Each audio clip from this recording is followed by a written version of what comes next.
Kalau di Jerman itu regulasi dari pemerintah, setahun itu minimal karyawan tuh berhak 25 hari cuti, 25 hari kerja. Kalau Oke, Ikhwan kebetulan dapatnya 30 hari oke. kerja setahun. Jadi sebenarnya di tahun pertama kerja di Jerman itu sebenarnya sampai bingung udah. Ini mau dipakai apa lagi nih cuti?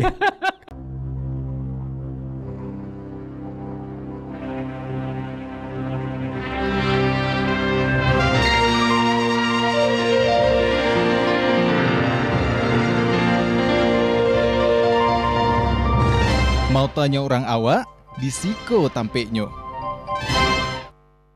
Assalamualaikum warahmatullahi wabarakatuh. Dan sana sadanya basu balik kita di acara kesayangan kita di Tampek Muata TVRI Sumatera Barat. Mau tanya orang awak di siko tampeknya. Masih bahasa Mambo Desmi Sugari selama 1 jam ke depan akan menemani waktu istirahat siang di sana sadanya. Nah, seperti biasa, kita selalu kedatangan tokoh-tokoh inspiratif dari Ranah Minang di Tampek Muatako, dan kaliko kita kedatangan seorang ekspatriat. Pasti di sana bingung kok apa ya ekspatriat kok. Kita perkenalkan saja Uda Ikhwan Permana. Assalamualaikum. Waalaikumsalam, udah Deswi. Sehat ya? Sehat, alhamdulillah. Apa kabar udah? Eh apa bahasa Jermannya good. Sama. Good, good, Iya. so good, so good. Sehr good. Ya gitu ya. Ya, ya, good, very good, very good, ya. Sehr good ya. All is well lah. Alis merah, alis merah. Jadi udah Ikhwan Permanako adalah ekspatriat di negara Jerman ya. Di Jerman udah, Ke Jerman. di Nah, Jerman. jeruk manis ya. Jeruk manis bisa, Bisa. bisa. Nah, kan seorang ekspatriat, tapi mungkin kawan-kawan di rumah alun terlalu familiar lah dengan istilah. Mungkin ada yang satu dua yang tahu, tapi kebanyakan mungkin kurang mengerti apa sih ekspatriat kok. Sederhananya sih. Ekspatriat mungkin terlalu sulit mungkin bahasanya gitu ya. Bare Mungkin ya ya. istilahnya mungkin kalau di konteks Indonesia itu orang yang tinggal atau dan bekerja di luar negeri. Jadi simpelnya sih seperti itu ekspatriat. Mungkin bisa dibilang diaspora mungkin ada. Diaspora. Diaspora. Itu sederhananya ya. Yes, betul. Orang yang tinggal dan bekerja di luar negeri. Di luar negara asalnya. Di luar negara asalnya. Nah, kebetulan Budak Ikhwan bekerja di Jerman. Bekerja atau studi? Bekerja udah. Bekerja Bekerja sebagai sebagai namanya itu surveying engineer. oh, Jadi sebagai engineer lah ibaratnya. sebagai engineer, berarti anak teknik mesin gitu mah ya. Iya, teknik geodesi dulu dah. Geodesi. Kuliahnya geodesi. Geodesi kok berhubungan dengan alam. Yes, jadi geo kan Iya. geodesi Iya. itu des. Waduh.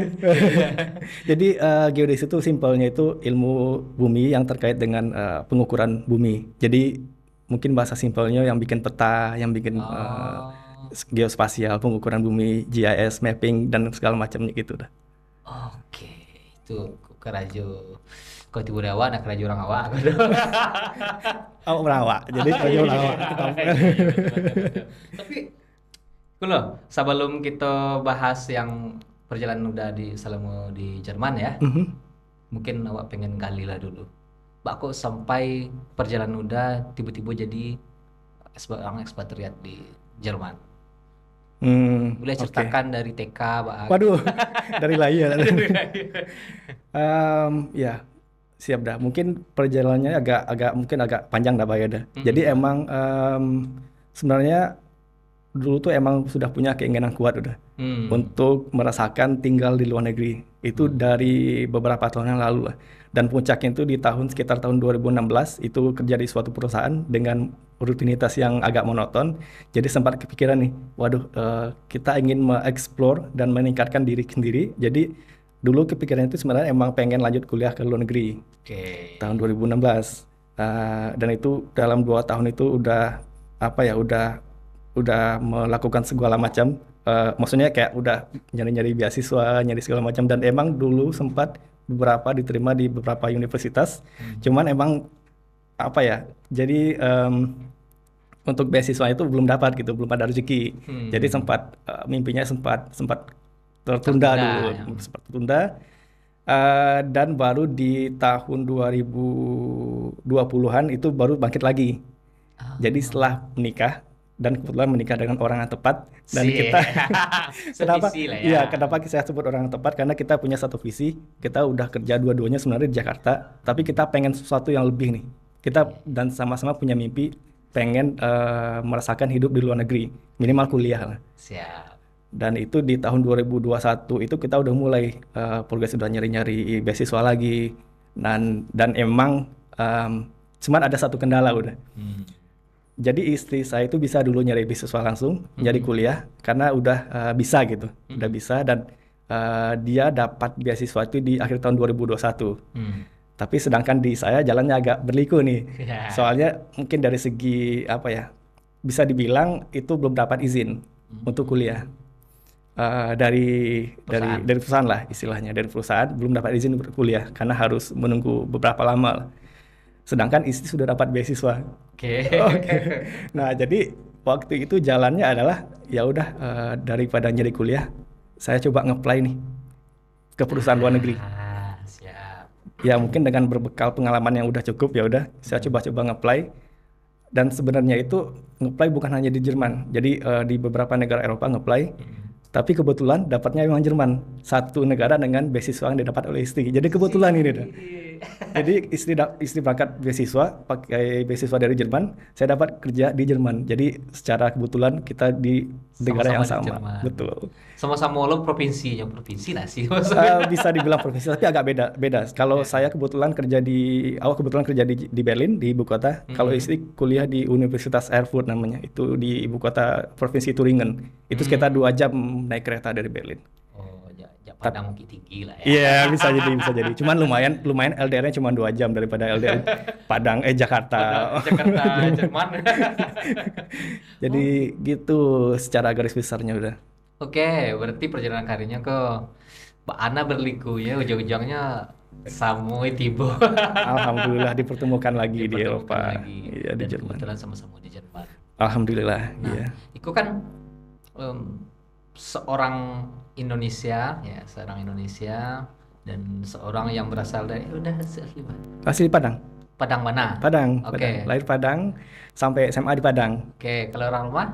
Orang rumah dari Semarang. Oh, dari orang Jawa. Orang Jawa bisa dibilang, cuma sebenarnya lahirnya di Medan. Oke, wah cukup random ya.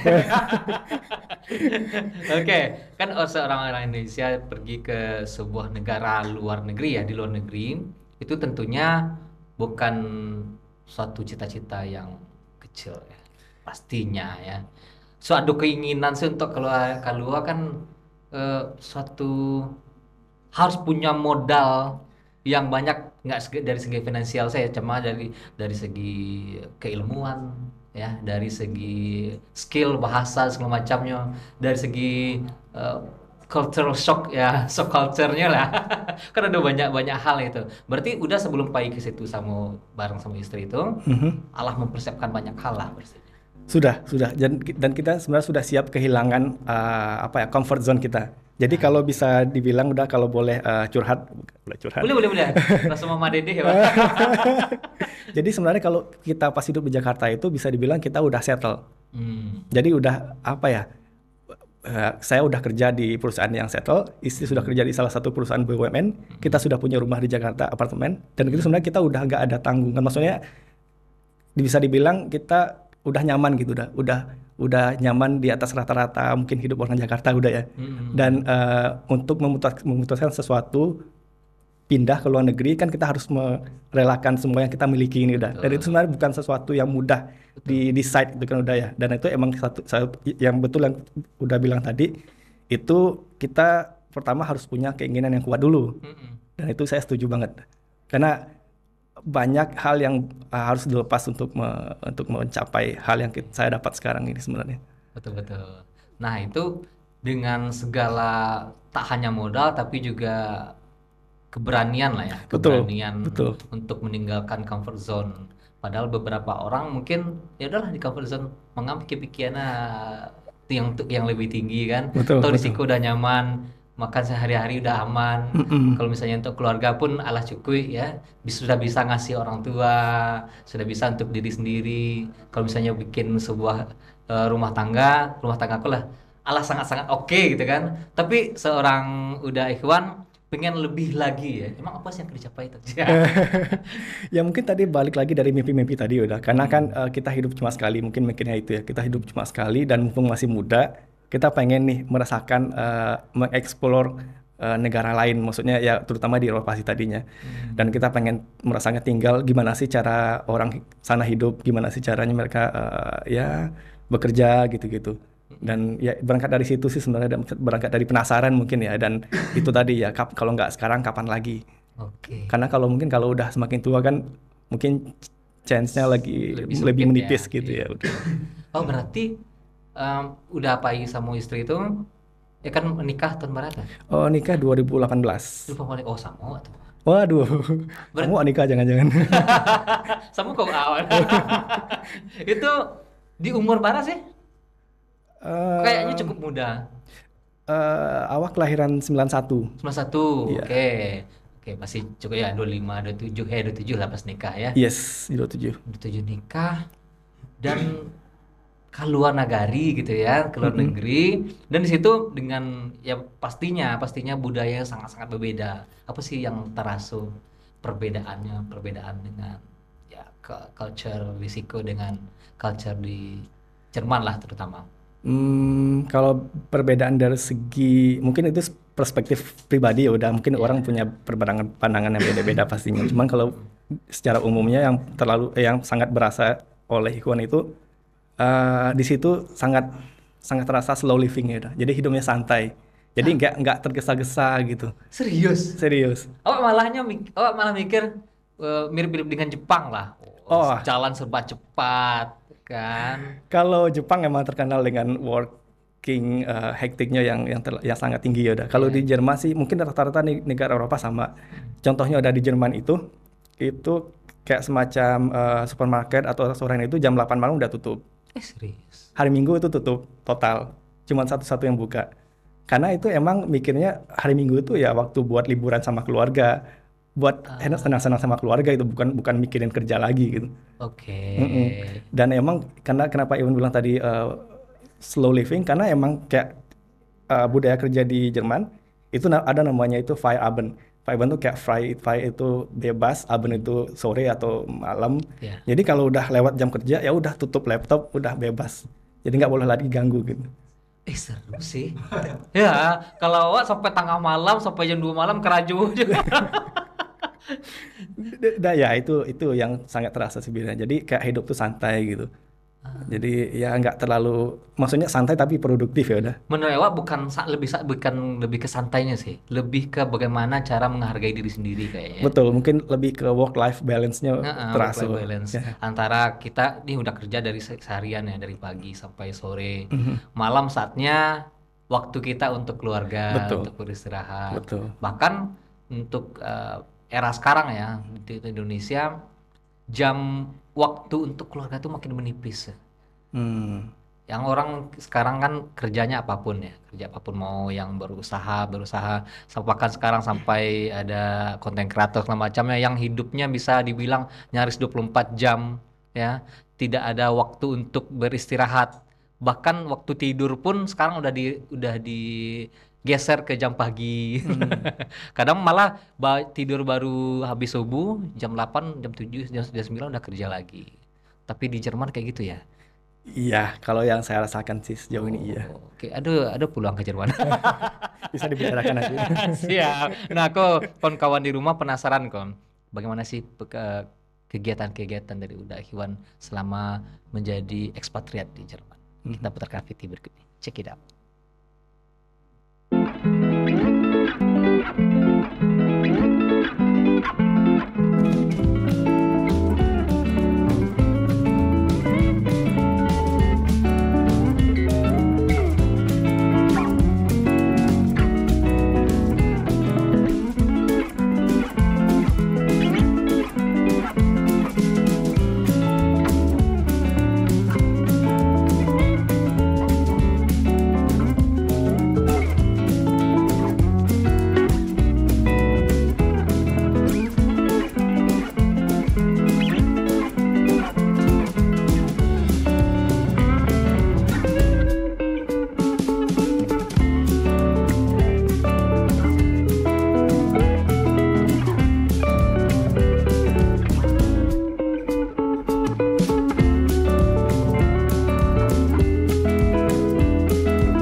Mau tanya orang awak?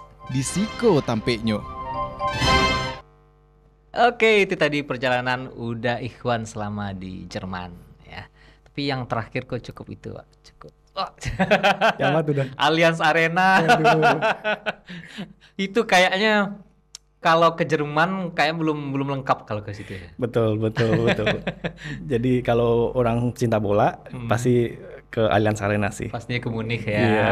Di Berlin ada stadion punya Berlin juga, cuman yang terkenal kan biasanya Allianz Arena yang Bayern Munchen. Ah ya. Mm-mm.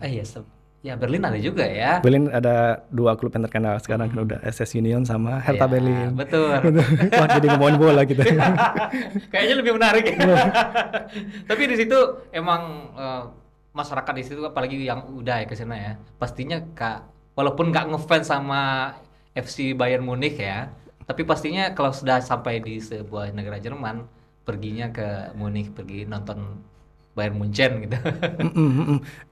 Sebenarnya kalau bola itu lumayan antusias sih dah, secara umum orang Jerman. Apalagi kemarin kan baru Euro ya dah. Euro Ya. 2024 kan di Jerman. Betul, Dan betul. itu emang terasa euforianya itu kayak oh ternyata orang Eropa tuh segininya cinta bola gitu. Ya apalagi yang kayak istilahnya itu ya, kalau tiba di Italia tifosi-tifosinya Betul, ya. betul. Kayak Dortmund kan punya cara tersendiri. Kok mas bola sih? Ini lebih seru sih sebenarnya. Tunggu. Nah, selama di Jerman itu kan, kayaknya kehidupan di Jerman kayaknya seperti yang udah bilang tadi cukup santai ya. Bahkan mereka punya banyak waktu untuk pergi nonton bola kah malam semacamnya. Bahkan untuk liburan kita lihat ya kayak bule-bule kesini ya, bule mancanegara. Mereka nggak kerja ya, mikirnya kayak gitu ya. Apakah emang sesantai itu dan sebisa gitu ya mereka untuk keluar? Satu hal yang tadi lupa awak sampaikan udah, selain jam kerja yang biasanya balance antara work life-nya, itu kalau di Jerman mungkin negara lain saya kurang tahu ya udah. Kalau di Jerman itu regulasi dari pemerintah, setahun itu minimal karyawan tuh berhak 25 hari cuti, 25 hari kerja. Kalau Ikhwan kebetulan dapatnya 30 hari kerja setahun. Jadi sebenarnya di tahun pertama kerja di Jerman itu sebenarnya sampai bingung udah. Ini mau dipakai apa lagi nih cuti? Jadi emang kayak udah sering jalan kan, kayak seminggu ke sini. Tapi seminggu kan cuma 5 hari ya udah ya. Ya, Itu kalau seminggu jalan bisa 6 kali jalan-jalan kan. Jadi Betul, emang diperhatikan udah kesejahteraan karyawan sih kalau di. Oh, Dan ya seperti yang udah bilang tadi kan banyak juga orang-orang luar kayak liburan ke Asia atau kemana gitu ya. Sebenarnya ya cukup aja dengan cuman pakai 20 hari cuti itu udah bisa sebulan libur kan udah. iya betul Iya, sih. bisa ke keliling Asia Tenggara atau kemana gitu. Dan itu banyak sih yang melakukan itu. Berarti perusahaan-perusahaan di luar negeri, terutama yang udah ketahui di Jerman, itu antara perusahaan yang karyawan itu sangat mensejahterakan karyawannya. Enggak, kalau kita ya, bukannya banding-bandingin ya. Kebanyakan, ya kalau libur lu piti masuk. Tapi di situ emang sangat-sangat disetting dengan baik, bagaimana si karyawan ini tetap bisa waras lah ya dalam Betul. bekerja. Betul. Dan itu emang satu lagi tadi juga disokong dengan regulasi dari pemerintah sana kan udah. Karena minimal tadi kan 25 hari setahun. Oke, siap. Nah, kok kita beranjak sedikit ke perjalanan itu kan lebih ke perjalanan jalan-jalan, lebih ke perjalanan jalan-jalannya. Tapi di sini lebih ke kan udah kan bekerja di sebuah perusahaan mesin ya, bukan ya? Kita sebenarnya perusahaan renewable energy udah. Energi terbarukan. Oke, siap. Tapi kita banyak fokusnya di solar plant, itu pembangkit listrik tenaga surya, tenaga matahari, ya tenaga matahari kalau di Indonesia. Jadi kita banyak bergerak di bidang itu. Karena di Eropa sana itu sebenarnya di renewable energy itu marketnya lagi naik. Oke. Dan semua rumah bisa pakai ya? Wah kalau itu ada regulasinya ya. ada regulasinya di minimal sekian gitu. Oke, siap. Nah, di situ pengen tahu Desmi. Kan antara udah sama istri kan dua hal yang berbeda nih. Yang satu bekerja, yang satu kuliah. Ya, yang satu bekerja, satu kuliah. Itu Kalau bekerja di Jerman itu nih biar masyarakat di rumah pun tahu kalau misalnya dia pergi ke Jerman ya, kehidupan pekerjaan di Jerman selain tadi sangat mementingkan work balance-nya ya. Itu kalau misalnya jam kerja kayak mana sih? Ada kayak di sini kan 8 jam kayak gitu. Sama sih udah. Jadi Hmm. kalau saya sih kalau di perusahaan Ikhwan itu kita hitungnya per minggu. Jadi 40 jam seminggu Mm-mm. dibagi 5 ya 8 jam sama aja sih dah. Oh, Tapi sama. kalau di polisi kebijakan perusahaan Ikhwan itu 8 jam itu ya bisa bebas mulai dari jam berapa sampai jam berapa. Oh, Jadi oke. kalau Iwan sih misalnya ngambil dari jam 9 pagi sampai jam 6 sore dan Hmm. istirahat sejam di antara jam itu. Oke. Cuman emang pasti nggak ada absen, nggak ada itu. Jadi kita emang kesadaran aja sih. Oke, tunggu. 8 jam kerja, Mm-mm. tapi jam 9 sampai jam 9 sore. Di antara itu ada jeda 1 jam. Sejam Berarti istirahat. yang 1 jam istirahat itu nggak dihitung jam kerja berarti ya? Iya, iya. Oh, beda sama di sini. Oh, oke. Ya, Iya, iya. oke. Siap. Nah, di situ itu kan yang kita lihat kan yang enak-enaknya aja ya. Mm-mm. Kalau tantangan terbesarnya kita sebagai orang Indonesia dengan culture yang seperti ini nyampe di negara Jerman kayak mana sih? Kalau culture ya pasti ada lah dia, udah ya Hmm. tantangan ya. Baik itu dari segi kerjaan atau dari segi kehidupan sehari-hari pasti ada. Mm-mm. Kalau dari segi kerjaan sebenarnya terlalu teknis sih udah. Mm-mm. Terlalu teknis kalau dari segi kerjaan. Contohnya salah satunya adalah kalau dulu Ikhwan kan di bidang ini cukup paham teori atau regulasi yang ada di Indonesia itu Mm. udah bisa mencakup semuanya gitu udah. Itu Oke. dalam hal teknis ya udah. Sedangkan di sana kan kita punya project. Jadi walaupun kita perusahaan Jerman, tapi kita punya project di beberapa negara sebenarnya. Hmm.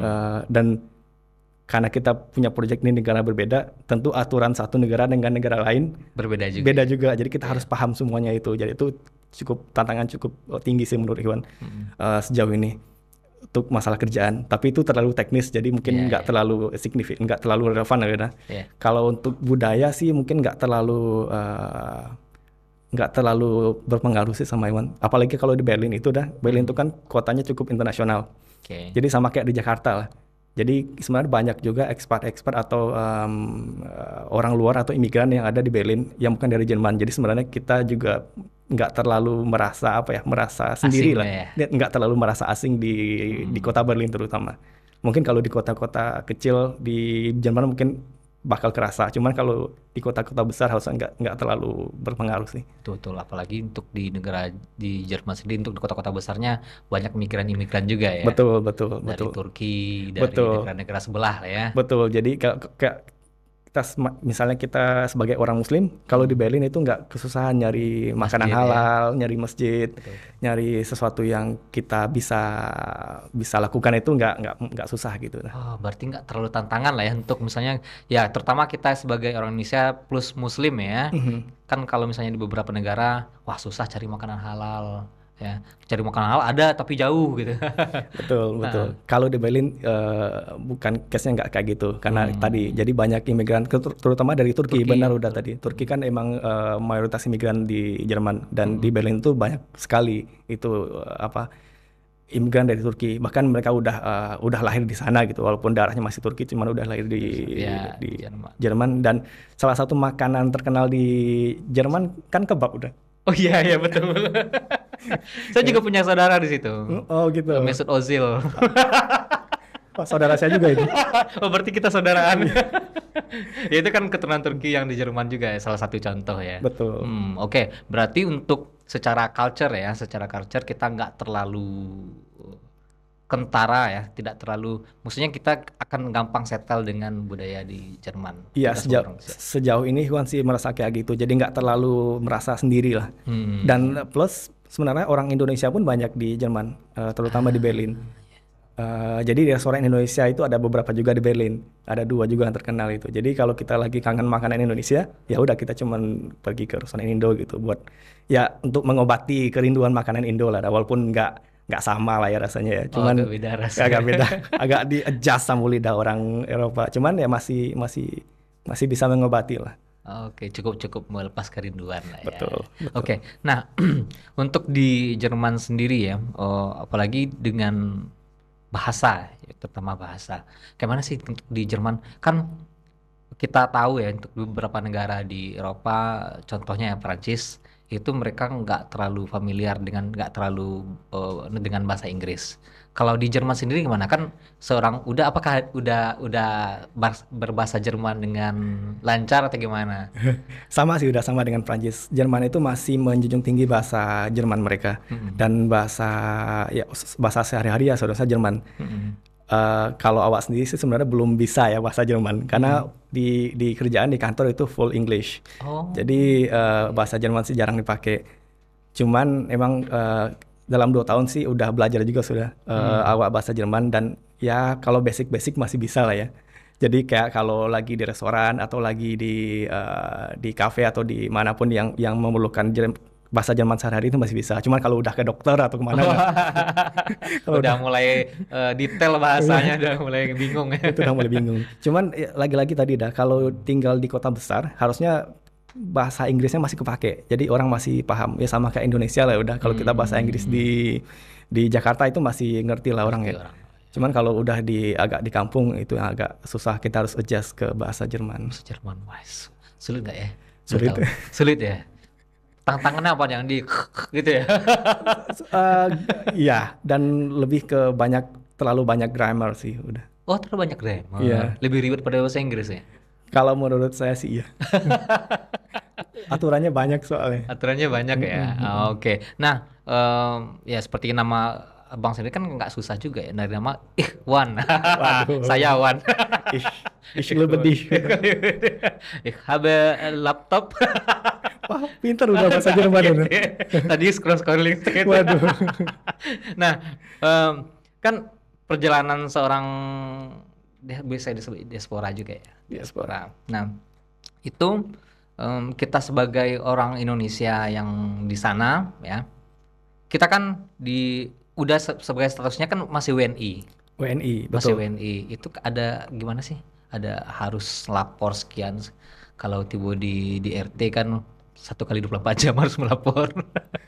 Oh, berarti masalah visa ya udah Iya, maksudnya. masalah visa segala macamnya. Apakah berbeda dengan negara lain? Gimana? Eh, Visa sih tergantung visanya udah. Kalau Ikhwan sendiri sih visanya sekarang blue card, visa kerja lah, visa kerja. Dan kebetulan Ikhwan dapatnya itu visa kemarin 2022 tuh selama 4 tahun sampai 2026. Cuman karena kontrak kerjanya permanen, jadi unlimited. Jadi nanti setiap 4 tahun sekali bisa diperpanjang di kantor imigrasi Berlin. Ah, Selama kontraknya masih ada, kontrak kerjanya masih ada. siap. Heeh. Perpanjangan lah ya. Perpanjangan. Cuman kalau emang mau dapat permanent residence itu juga bisa. Jadi tinggal di-apply lagi. Jadi dari visa kita yang ada sesuai dengan ketentuan-ketentuan yang kita misalnya udah ini, udah itu, kita bisa apply permanent residence namanya. Dan itu yang sebenarnya Ikhwan planning tahun depan buat apply permanent residence. Oke. Kalau untuk permanent resident kan berarti kan jadi warga negara sana gitu kan ya. Oh, bukan. Bukan. Kalau Untuk permanent residence itu cuman visa juga, Visa cuman menetap. permanen. Oh, gitu. Jadi masih WNI, masih warga negara Indonesia, cuman dapat keistimewaan permanent residence di Jerman, jadi nggak usah pakai apply visa lagi, nggak usah perpanjang visa lagi dan segala macam. Udah boleh beli rumah di sana. Wah, kalau aturan pembelian properti sih kurang paham ya udah aturan, cuman kayaknya udah bisa sih kalau pakai permanent residence sudah bisa harusnya. Oke. Kirain misalnya kan untuk perpanjangan yang ke permanent resident kamu harus tinggal di sini berturut-turut sekian tahun. Ya, jadi itu sebenarnya kalau untuk apply permanent resident sudah misalnya itu tergantung dari visa kita sebelumnya apa. Jadi kalau Ikhwan ini misalnya di Blue Card itu kita harus tinggal di Jerman selama 27 bulan minimal. Oke. Dengan ketentuan misalnya udah bisa bahasa Jerman A1, udah bisa ini, udah bayar pajak selama sekian, udah bayar uang pensiun selama sekian, dan itu bisa. Jadi kita harus lihat aturan tergantung visa yang kita punya. Oh. Tapi misalnya kalau kita punyanya visa yang lain misalnya itu beda lagi aturannya udah. Oh, berarti antara visanya Bang Ikhwan sama istri beda dong? Beda. Dulu istri kuliah pakai visa student. Ya. Kalau Ikhwan langsung pakai visa kerja. Oke.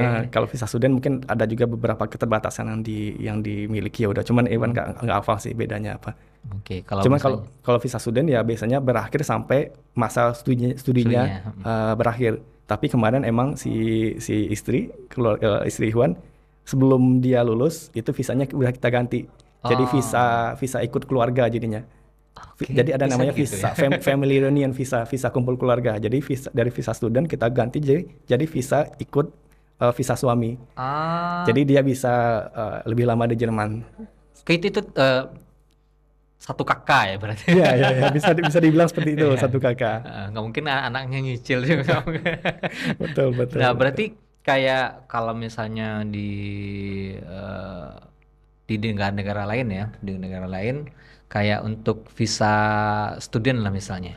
Visa student tadi ada ketentuan misalnya pengen kerja. Misalnya boleh contohlah di Jepang ya. Mm-mm. Boleh langsung untuk bekerja minimal part time di negara Jepang walaupun dia visa student. Mhm. Kalau di Jerman sama juga nggak? Bisa, bisa. Jadi dengan visa student kita bisa kerja part time. Mm-mm. Cuman emang ada aturan maksimal jamnya. Kalau nggak salah itu seminggu itu cuman bisa 10 atau 20 gitu dah, 20 jam per minggu. Jadi emang ada batasan jam dan emang bayaran part time kan biasanya per jam lah. Jadi emang ada maksimal pendapatan yang bisa didapat dengan visa kerja dengan visa Visa student. student. Oh, oke. Kok sebagai iming-iming sih untuk kon di rumah ya kan? Sebagai pemacu kan biasanya kan pemacu kok kan kebanyakan latar belakang tuh ekonomi juga ya, ekonomi juga. Betul, betul. Nah, kalau misalnya bayangan-bayangan lah ya, kayak misalnya kita studi di situ dulu ya, kita studi, kita bisa part time, bayangan-bayangan kayak mana sih? Kayak gaji segala macam. Sebenarnya banyak sih udah banyak Hmm, dan banyak banget malah emang mahasiswa-mahasiswa terutama mahasiswa S1 di Jerman hmm. yang kuliah itu sambil kerja Oke. dan sejauh penglihatan Ikhwan sih itu survive aja sih, maksudnya masih nyaman-nyaman aja sih ya, tergantung gaya hidup lah ya udah ya. Ya, betul. Kalau gaya hidupnya hedon ya mungkin susah juga, cuman kalau gaya hidupnya yang biasa aja itu masih masih bisa nyaman juga sih hidupnya. Hmm. Em, Kalau masalah gaji minimal biasanya udah ada aturannya, itu bisa dicari sebenarnya di UMR Jerman dan itu pasti dapat segitu minimal untuk kerja part time. Jadi bisa dilihat sebenarnya Iwan juga nggak tahu sih Hafal ya. karena tiap tahun itu biasanya diganti udah minimalnya. Oke. Jadi tahun 2022 itu berapa gitu. Tahun Oh, sekarang udah sama ganti kayak lagi. di Indonesia UMR-nya naik terus ya. Betul, betul, betul. Jadi bisa dicek kalau teman-teman ada yang minat, mungkin bisa dicek di web terkait di Kementerian Jerman itu pasti ada Iya. minimal. Kok terkait dengan itu ya, terkait dengan itu. Kan seorang udah ikhwan dengan istri kan udah bekerja sama bekerja di Jerman sekarang. Kalau istri udah ngikut ya sama Mi. Istri kebetulan baru lulus baru sudah bulan kemarin, Oke. makanya kita ngambil cuti pulang dulu ke Indonesia. Oh, siap. Iya. Nah, kan di Jerman kan kayak sebagai ekspatriat segala macam itu ya. Kalau misalnya teman-teman di rumah nih, teman-teman di rumah mau apply sebuah perusahaan kah atau mau studi juga ke Jerman, syarat-syarat yang harus minimal mereka penuhi apa aja sih? Kalau syarat-syarat umumnya sama ya udah seperti negara-negara lain. Misalnya kalau kalau mau nge-apply kuliah atau beasiswa itu ya pasti syarat-syarat umum sih. Maksudnya kayaknya nggak ada syarat khusus yang dari Jerman sih. Misalnya kayak ijazah sebelumnya atau CV ya standar lah udah untuk nge-apply beasiswa atau kuliah. Sama aja sih sebenarnya. Oke. Begitupun dengan kerja. Sebenarnya kalau Iwan kerja kemarin tuh nge-apply-nya juga sama aja kayak nge-apply perusahaan di Indonesia. Jadi ngirim CV, ngirim ijazah S1, Ada TOEFL gitu nggak? nggak ada, Serius? nggak ada TOEFL. Jadi Oke. proof Inggris kita juga cuma dilihat dari pas wawancara aja. Jadi kita Ah, wawancara pakai online online? meeting. Mm-mm. Jadi kita dilihat di situ bisa nggak berkomunikasi. Oke, soalnya kan kayak di Jepang kan ada kayak JLPT lah istilahnya ya. Ya, Japanese Letter to bla bla bla kan. Ada level-levelnya, minimal nih harus level 4 ini baru bisa untuk ke Jepang. Kalau Jerman mungkin tergantung perusahaannya aja kali udah ya. ya. Kalau perusahaannya require orang bahasa Jerman ya mungkin bakal ada syarat itu. Cuman emang kebetulan pas Iwan kemarin nge-apply syaratnya emang cuma bahasa Inggris dan Oke. itu nggak diminta TOEFL. Cuman kalau untuk yang studi ya kayaknya pasti ada sih dah syarat bahasa Inggris. Minimal TOEFL atau IELTS gitu ya kalau Iya. di beasiswa atau di kampusnya. Wih, keren ya. Ternyata dengan kita bisa ngomong aja tanpa ada pengakuan kalau certified itu kan pengakuan ya. Iya, iya, iya. Tanpa harus TOEFL, bukti TOEFL segala macam, IELTS segala macamnya, tetap bisa kita bekerja di Jerman. Bisa contohnya Iwan. Contohnya. Jadi ya dia cuma ngelihat dari interview itu aja. Jadi oh bisa nih, ya udah dia direkrut gitu. Tapi dengan intonasi Ikhwan ya, saya teringat situ Pak Habibie. Udah mulai mirip-mirip. Waduh, kejauhan udah. Enggak, bahasa Indonesianya tapi aduh, cengkok-cengkok Jermannya salah. Masa. Wah, Coba merasa terhormat saya. kita ulik-ulik lagi video-videonya Bapak Habibie ya. Tapi sambil celik-celik video Pak Habibie, kita akan kembali lagi setelah pesan-pesan berikut ini. Jangan kemana-mana.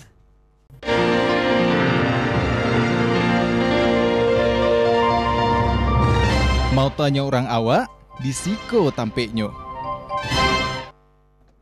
Oke, kembali lagi kita di Tampek Mota TVRI Sumatera Barat. Mau tanya orang awak, di Siko tampeknya. Nah, kita masih bincang-bincang bersama Uda Ikhwan, seorang ekspatriat Indonesia di Jerman. Dan kan kita lihat ya di video-video Uda tadi, itu kan yang di konten tuh kan yang senang-senang. Iyalah, masa kesedihan-kesedihan bisa kena kajar pemerintah situ. Tapi yang standar-standar lah ya, standar-standar kita dari segi pengalaman udah ada nak duka-dukanya lah. Ya betul sih udah tadi. Maksudnya biasanya kan orang yang calian tuh ya cuma senang-senang sih udah.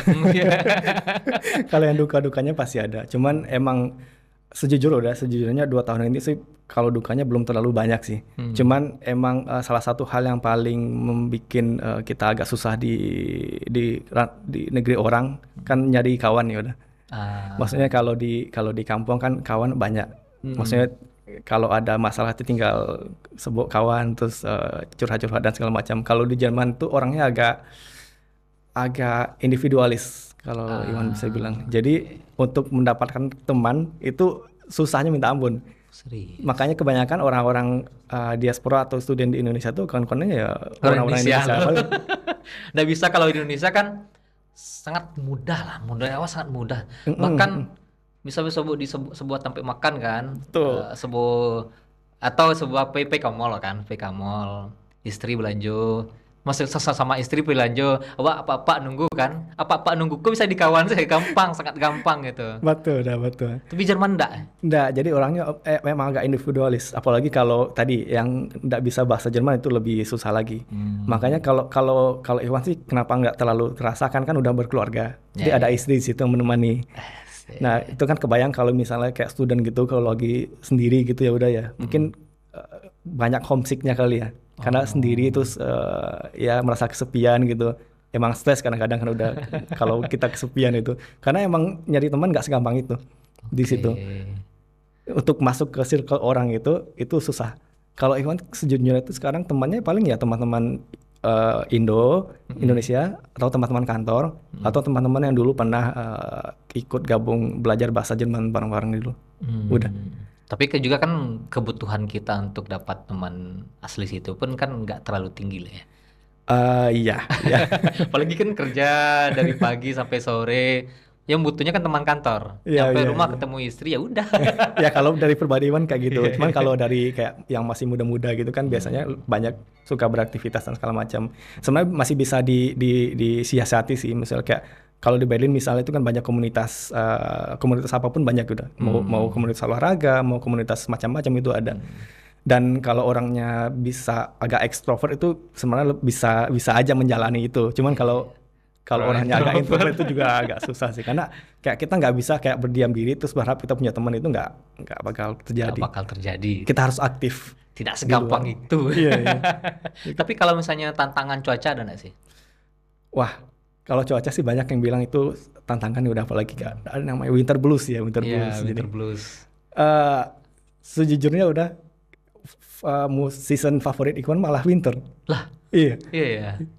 Karena suka aja gitu. Jadi kayak nggak panas gitu ya. Terus ya cantik aja gitu ngelihat cuaca cloudy salju gitu. Daripada matahari menyengat gitu lebih suka winter malah. Lagian sambil melepas kerinduan akan es katam ya. Betul, tinggal bawa sirup. Tinggal bawa sirup. Itu sama nggak sih rasa esnya? Wah, kalau Bentuk orang bodoh doang. kalau pernah coba boleh dah. Kalau pernah coba boleh. Lu pernah coba boleh? Nggak pernah penasaran gitu kan? Dibawa sirup dari rumah langsung gikon kan. Es katam. Tapi kalau misalnya cuaca panas ya misalnya kan apa tiba di summer ya. Summer. Di Jerman itu sepanas apa? Mau nggak berpadang? Oke. Anginnya agak beda sudah. Karena kan di tropis itu kan lebih humid biasanya. Jadi anginnya itu basah gitu. Jadi Lembab ya. lembab, basah dan capek berkeringat gitu ya udah. Kalau di sana itu kalau summer itu panas terik. Jadi kalau di bawah matahari itu sangat panas dan panas kering gitu udah. Dan satu hal menarik di Jerman itu AC itu sesuatu yang langka. Lah, Kita nggak punya AC di Jerman udah. itu kalau musim panas mah summer mah. Kipas angin. Iya. Karena emang orang situ mikirnya nggak perlu AC. Karena summer paling cuma sebulanan 2 bulan gitu lah maksimal kan. Dan sangat jarang rumah itu ada AC. Bahkan kantor F1 pun nggak ada AC. Berarti jarang keluar keringat lah ya. Iya. Kalau di Indonesia kan yang paling laris itu AC. Iya betul. Di situ malah yang wajib itu pemanas ruangan. Karena untuk ya gitu, kalau winter Winternya. itu kalau nggak ada itu ya Gawat, beku. beku ya. Istilahnya itu hipotermia. Iya, betul. Nah, untuk kita lebih ke bahas yang tadi yang sebagai diasporanya ya, kan lebih kita fokuskan kepada masyarakat. Jadi kan untuk pergi ke sana tadi kebetulan untuk yang pekerjaan abang udah Ikhwan, bahasa Inggris mungkin tidak terlalu dipentingkan kayak TOEFL, IELTS semacamnya ya. Cukup dengan tes wawancara, oh ini bisa bahasa Inggris, sudah bisa berkomunikasi, udah aman ya. Kalau untuk syarat-syarat lainnya ada nggak? Misalnya kan kalau di Indonesia kan syarat pekerjaan cukup rumit ya, tinggi harus sekian, harus good looking ya. Good looking is first, harus di bagian atas ya, good looking, bisa berkomunikasi baik. Bisa bekerja di bawah tekanan, bersedia ditempatkan di mana saja, panjang ke bawah kalau di situ kan. Ya itu agak sensitif ya itu kan topik yang baru-baru ini hangat ya udah ya, banyak persyaratan kerja yang nggak masuk akal di Indonesia dan itu emang kalau menurut saya sih emang wajar orang protes karena itu nggak masuk akal udah masa syarat pekerjaan maksimal umur 23 gitu. Itu orang baru lulus gitu. Dan kalau di Jerman itu sebenarnya udah diskriminasi umur sih kalau mencantumkan syarat usia di dalam pekerjaan. Bahkan kemarin kita baru rekrut orang satu orang tim kita itu umur 36 kalau nggak salah itu masih kita rekrut sebagai engineer. Jadi emang umur kita di situ kita nggak masalah asalkan dia capable. Dan kita yakin dia bisa melakukan kerjaan itu ya nggak masalah. Secara physically misalnya kan, wah ini nggak kuat ini kerja ini. Mungkin itu tergantung kerjaan yang dilakukan ya udah. Karena kerjaan kita kan kebanyakan di kantor dan kita sih sebenarnya nggak ada batasan fisik, nggak ada batasan negara manapun, nggak ada batasan ras manapun. Karena itu bisa jadi diskriminasi kalau kita mencantumkan itu di syarat lowongan kerja. Kita bisa kena masalah sendiri nantinya. Siap. Berarti cukup tinggi peluang kita untuk. Cukup tinggi peluang kita. Yang penting mau nyari. Ya, karena itu juga sudah mungkin kayak privilege yang Iwan terima dulu itu karena kan informasi itu udah banyak Iwan terima. Ya, sebenarnya kita mungkin kebanyakan orang itu mungkin bahkan maksudnya kayak kurang menerima informasi. Sebenarnya banyak kan udah peluang-peluang di negara orang di luar negeri itu yang bisa kita explore. Apalagi kalau kita bisa bahasanya, kayak Jepang yang udah bilang tadi atau Jerman. Kalau kita bisa bahasanya sebenarnya banyak peluang yang bisa kita raih sebenarnya. Karena secara umum Jerman kan kalau udah tahu kan mereka kekurangan tenaga kerja sebenarnya. Ya betul ya. Karena rasio orang muda sama orang tuanya udah nggak masuk akal sekarang. Mirip sama di Jepang ya. Iya, hampir mirip di Jepang. Jadi mereka emang nyari-nyari engineer dari negara-negara yang masih bisa rekrut untuk bekerja di Jerman sebagai tenaga kerja sana. Oh, berarti semakin tinggi peluang kita ya. Semakin tinggi apalagi harusnya. Usia muda mereka yang bisa dibilang piramida terbalik lah istilahnya. Betul. Piramida terbalik, bagaimana usia tua itu lebih mendominasi pada angka kelahiran ya. Betul sekali udah. Nah, itu peluang bagi orang-orang terutama Indonesia ya yang penduduk banyak tapi lapangan kerja nggak mencukupi. Betul. kita pais lah ke situ. Betul, betul, Peluangnya besar tapi tentu dengan modal eh, entah itu dari skill ya, kita asah dari sekarang gitu ya Bang ya. betul. Entah itu dari kayak skill kan banyak ya, mengelis dari yang soft skill sampai hard skillnya. Ya intinya kan kita mau kerja di sebuah negara luar, apa sih orang luar dapatkan dari kita gitu. Misalnya kayak Abang udah Iwan kan udah kerja duluan di sini, punya skill tentang ini. Kan berarti ada sesuatu yang orang Jerman butuhkan dari seorang Uda Ikhwan. Betul, betul. Ya, kalau seorang Disbi Sugari pengen kerja di Jerman, apa sih kelebihan dari seorang Disbi Sugari yang akan dimanfaatkan orang Jerman? Kan gitu ya. Betul. Berarti masyarakat yang pengen kuliah atau kerja di luar negeri, terutama kayak seperti di Jerman, ya lengkapi dulu modal-modalnya itu ya. Betul, udah betul. Asal ada kemauan tadi sih. Maksudnya kan nggak harus kerja di luar. Cuman kalau ada kemauan kerja di luar negeri dan ya itu tadi harus gali informasi dulu sudah. Karena kesempatan itu sebenarnya ada. Cuman tergantung kita mau meraih itu atau enggak sebenarnya. Itu berarti bertebaran di internet ya di namanya. Banyak. Dan emang tidak bisa dipungkiri kebanyakan lowongan kan emang meminta bahasa Jerman. Cuman pasti ada juga yang require English gitu kayak yang perusahaan Ikhwan. Oh, oke. Tapi kalau misalnya kan kayak di internet ya, itu kan tingkat cybercrime, cybercrime tuh, apa istilahnya itu? Tingkat penipuan di internet kan tinggi juga. Ya mungkin ya bisa jadi ya. Cuman mungkin kita bisa lihat misalnya lowongan dari website atau perusahaan-perusahaan yang valid atau yang terpercaya gitu ya. Dan misalnya kayak dari kalau Ikhwan dulu lihatnya dari LinkedIn, tapi apply langsung dari perusahaan itu. Jadi sebelum kita apply, tentu saja kita coba research perusahaan itu dulu ya. Udah ini perusahaannya valid atau enggak, terus ada websitenya enggak, terus websitenya terpercaya atau enggak ya. Paling bisa kita research dulu sebelum nge-apply. Kayaknya orang-orang hebat tuh mainnya di LinkedIn sekarang ya. Dulu biasanya orang-orang hebat tuh di Twitter. Bahkan cari-cari kayak tadi ya, antar B2B bahkan ya G2G kebanyakan di LinkedIn juga. LinkedIn kayaknya sekarang wajib sudah kalau menurut Ikhwan kalau mau explore kesempatan di luar. Oke. Nah, menurut Uda ya, selain tadi peluang karena di Jermannya piramidanya terbalik tadi ya, angka kelahiran itu kecil, peluang orang Indonesia dari segi hal lainnya cukup tinggi nggak kalau untuk bekerja di Jerman? Kalau dari segi skill ya udah, sebenarnya orang Indonesia tuh pintar-pintar. Kalau menurut Iwan, sejauh Iwan mengamati ya, terutama di Jerman, skill orang Indonesia tuh pintar-pintar. Nggak kalah dengan skill orang. Ya maksudnya kita bersaing dengan bisa dibilang negara-negara ketiga lainnya ya. Maksudnya kayak misalnya di perusahaan Ikhwan itu banyak dari negara-negara maju ya. India enggak, di negara-negara yang dari engineer itu banyak dari negara-negara yang negara ketiga lah intinya. Dari India, dari Amerika Selatan, dari Afrika, dari Egypt itu banyak. Dan itu kan sebenarnya kita bersaing dengan orang-orang dari negara itu. Cuman kalau dari segi skill, Indonesia tuh nggak kalah. Bahkan ya maksudnya pinter-pinter kok orang Indonesia kalau Iwan lihat, cuman emang apa ya istilahnya kalau baru-baru ini Asian value-nya kali ya. Iya betul. Orang Indonesia tuh orangnya penyagan gitu.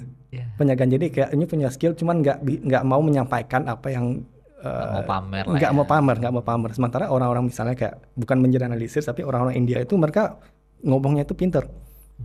Mereka bisa memperlihatkan skillnya seperti apa gitu.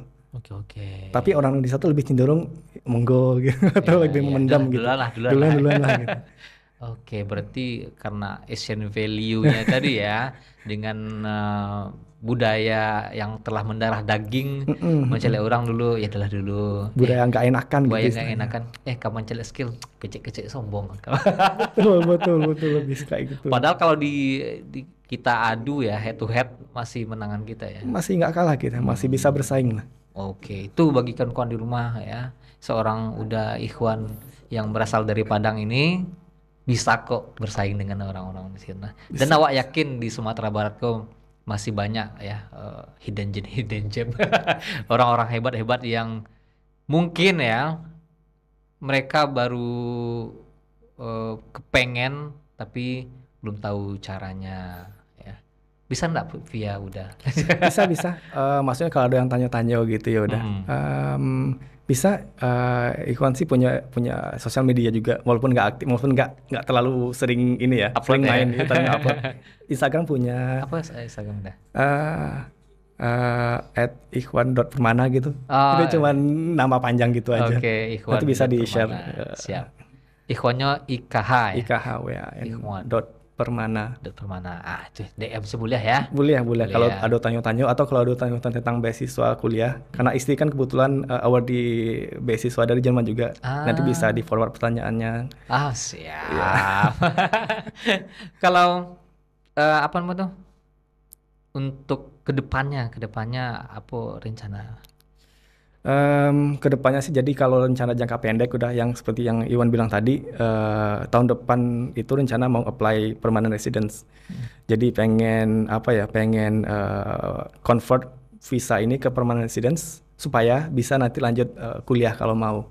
Karena dengan visa yang sekarang kan visa kerja udah. Kalau Iwan ngambil kuliah sekarang itu nggak bisa. Harus ganti lagi ke visa student.